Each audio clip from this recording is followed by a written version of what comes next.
Please welcome Catherine Kessedjian.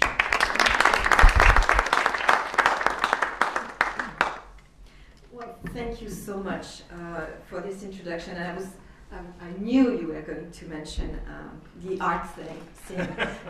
And I remember your comment when I organized an exhibit at my home while there was this diplomatic conference going on.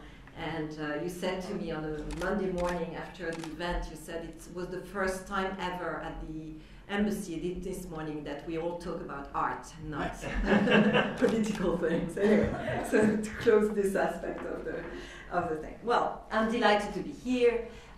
Thanks to, of course, George Washington Law School, PFA, David, and the American Society of International Law.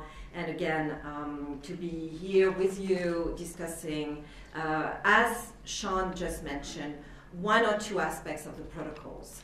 I'm not going to go back to some of the debates that you have had here, actually, and which you can hear online on PFA's website. So I'm not going to go into the pros and cons of the protocols.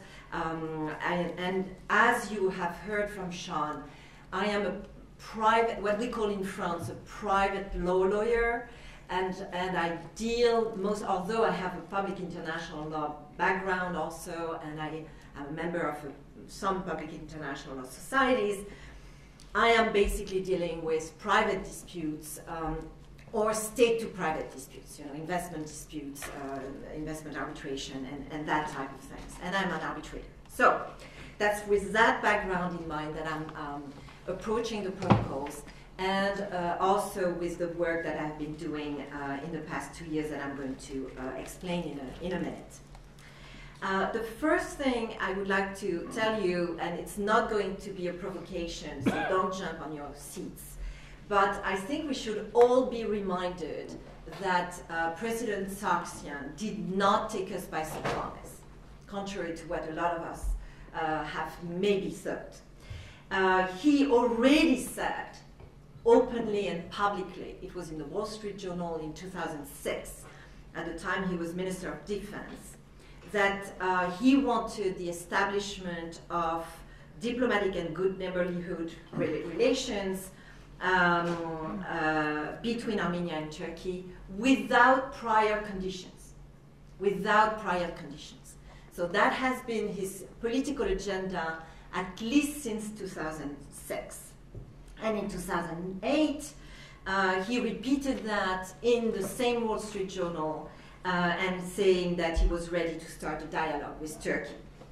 And I think that's, again, very important to remember. So no surprise there.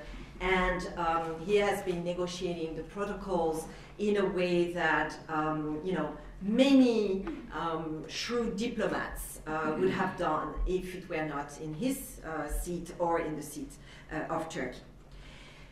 Second, I think it's fine to leave to other fora, and I would want to repeat what Sean just said earlier, to leave to other fora the political discussion of whether those protocols are the protocols of hope or the protocols of shame. We know, and only history, future history that we still don't know about, will tell us whether it's one way or the other. I believe as citizens of the world, we should all have a very important say into what the future history is going to be.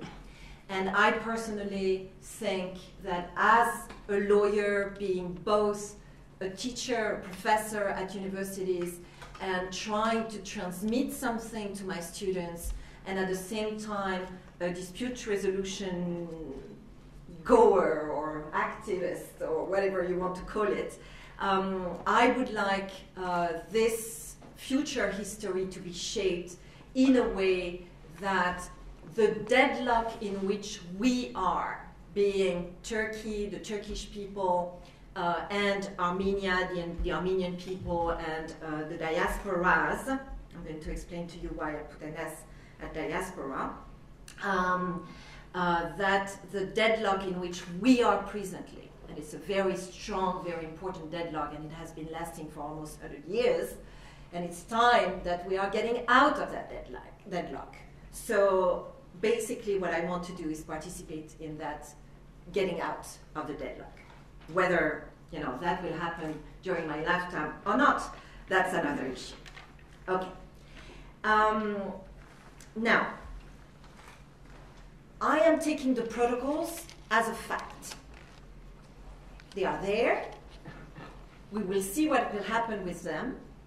But if there is only one good thing that may happen after we have seen those protocols and after the signature by the two foreign ministers representing their own state, it is that it obliges us to go out of the box. It obliges us to think the relations between the countries and between the people. And again, you have to remember that in the present situation, we have to think at two different levels. One is between the two countries and one is between the two people. And what I'm going to try to do with you today is to discuss those two levels and see how we can put into practice some modalities so that good relations, good and peace for the future is going to happen. The fact that those protocols may not even be ratified, because one of the things that have been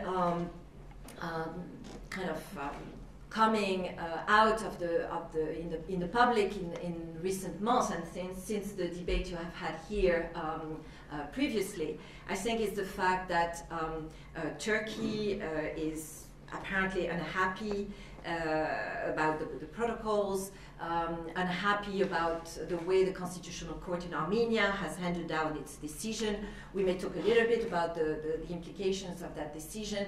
But again, even though the protocols will never be ratified, because they have been signed, because there was this attempt to look out of the box and to try to find ways to resolve the deadlock, it's still going to help us finding ways.